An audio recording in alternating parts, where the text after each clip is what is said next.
Bonjour à toi Globetrotter et bienvenue ici au 9e festival Partir Autrement au théâtre Le Montfort dans le 15e arrondissement de Paris. Un festival durant 2 jours, on peut rencontrer des Globetrotters, des routards, des aventuriers à l'instar donc de Émilie Zanier. Comment vas-tu bien ? Ça va super bien. Merci d'avoir accepté cette invitation sur le plateau d'ABM TV. Tu es ici durant 2 jours avec Sarah Dawalibi, ta copine avec qui vous avez fait un beau voyage. Tu vas nous en parler dans 2 secondes parce que toi tu connais bien Moscou, tu connais bien les trains. Tu es parti en 2010 déjà dans un premier temps pour partir en stop à Moscou pour aller voir le concert de U2. Rappelle-moi vite fait ce trip.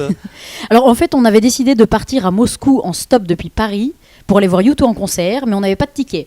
D'accord. Donc on a tout fait un peu à l'arrache, à la rencontre des gens. Le but c'était vraiment de faire de l'autostop, du couchsurfing, donc c'est-à-dire dormir chez des gens en chemin, D'accord. de visiter l'Europe aussi par la même occasion, et donc d'aller au concert de U2 à Moscou pour trouver un ticket gratuit. Et suite à ce premier voyage, donc du coup ça vous a donné l'envie d'un deuxième voyage, une aventure, cette fois-ci en train. Le documentaire que tu es avec donc Sarah en train de présenter au festival, c'est Moscou Trans-Baïkal. En voici donc la petite jaquette, un documentaire de 33 minutes. Et tu racontes quoi avec Sarah dans ce documentaire, dans ce film ? Voilà, alors en fait c'est exactement la suite de l'autre, de Paris-Moscou. Puisqu'une fois qu'on est arrivé à Moscou, on a vu le concert du U2, on a visité la ville et on est parti faire le voyage en transsibérien. Vous êtes rentré en France quand même entre-temps ? Non, même pas du tout. Non, c'était à la suite. Directement à la suite. Directement à la suite. Arrivé à Moscou, on s'est dit, tiens, autant continuer en transsibérien. Donc de Moscou au lac Baïkal. Voilà, de Moscou au lac Baïkal. Donc ce qu'on raconte, c'est vraiment la vie à bord du train.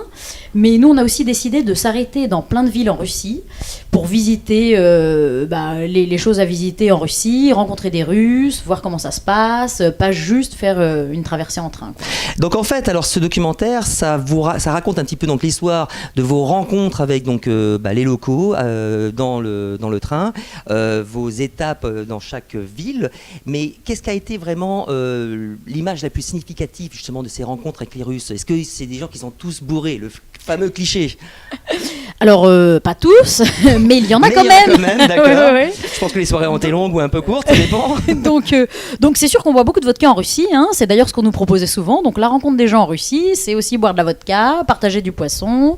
Donc ça se fait d'ailleurs plus par ça, parce que ça aide vraiment la rencontre, parce que la langue, les Russes ne parlent pas l'anglais. Ou très mal, enfin très peu de gens parlent l'anglais en fait. Donc la plupart des gens qu'on rencontrait dans le transsibérien ne parlaient pas anglais. Donc ça aidait la rencontre, on partageait un petit coup de vodka, on avait un petit guide de conversation, on essayait de dire 2-3 mots. C'est plus facile pour 2 filles qu'une fille seule en fait dans ce genre de périple, dans un train comme le transsibérien ? Moi je dirais que c'est plus facile, c'est surtout plus sympa. Parce que moi, je me serais pas vue faire le transsibérien toute seule, parce qu'il y a quand même pas mal de moments de solitude. Les Russes ne parlant pas anglais, on peut s'ennuyer vite fait quand même. On l'a pas dit, mais donc être à 2, c'est sympa. Le voyage, il dure combien de temps en fait par rapport au documentaire de Moscou à Baïkal ? Si on veut reprendre un petit peu cet itinéraire-là, il faut combien de temps pour faire ce voyage ? Alors justement, ça dépend vachement des gens, parce que beaucoup de gens, j'ai rencontrés en chemin, font Moscou-Lac-Baïkal, ça dure 5 jours, mais non-stop.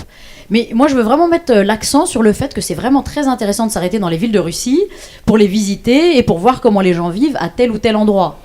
Donc ça nous a pris 2 semaines environ. Donc là, les filles, avec la visite des villes en chemin, quoi. Donc là, les filles, c'est un petit peu les trains pas comme les autres pour vous, en fait, des rencontres et le regard de votre famille par rapport à cette première expérience et justement ce documentaire. Qu'est-ce que ça a été ? Par rapport au train en transsibérien ? Votre aventure, l'inquiétude que voir les mamans et les papas partir, voir leurs filles partir comme ça dans un pays... Oui, ceci dit, avant ça, j'avais déjà fait le tour du monde toute seule. Donc mes parents, ils sont un petit peu rodés en fait. D'accord. Pour vous dire franchement, une petite anecdote, quand on est parti faire Paris-Moscou en stop, en fait, mon père nous a déposés à la station essence pour qu'on trouve plus facilement une voiture pour aller en Allemagne. Ouais, et puis surtout pour vérifier qui vous prenez dans... Exactement. Il s'est planqué dans la boutique pour aller voir avec qui on montait en voiture. Donc non, mais en fait, moi personnellement, mes parents sont assez habitués parce que ça fait de nombreuses années que je voyage en stop, en train, en voilier. Et pour Sarah, c'est un peu le même topo. Pour elle, c'était une grande expérience ou c'était quelque chose où elle avait déjà un petit peu plus de bouteilles de ce côté-là ? Non, c'était plus une grande expérience parce qu'elle, par exemple, elle n'avait pas dit à ses parents qu'on partait en stop. Elle leur a juste dit quand on est... Au fait, on est arrivé, c'est bon. Mais... C'est bon, il ne m'arrive rien, tout est bien qui finit bien. Voilà. Donc les parents, faut savoir... chacun connaît ses propres parents, il faut savoir comment les prendre et leur annoncer la chose. Et pour qu'ils aient pas trop peur, quoi. Émilie Zanier, Sarah Dawalibi, je rappelle donc le film Moscou Transbaïkal. Pour se procurer ce film, il y a un site internet qui s'affiche juste ici, travelandfeel.com, je l'ai bien dit. Mais surtout, tu bouges pas parce que maintenant c'est pas fini, il y a l'interview du Globetrotter.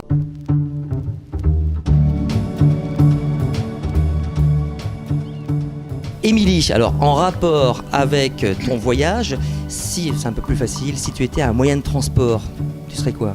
Tu serais lequel? On peut pas dire l'autostop parce que ça c'est pas un moyen de transport, non? Si, c'est l'automobile, c'est quelque peu ton pouce, c'est un moyen de transport. Voilà. Oh, je dirais À un choisir voilier, entre- tiens. Ah, donc à choisir entre le train ou l'autostop, du coup c'est plutôt le voilier. Ouais. Je pense que c'est peut-être un futur. J'aime futur beaucoup la voyage, mer, donc non, j'ai déjà fait du voilier stop aussi.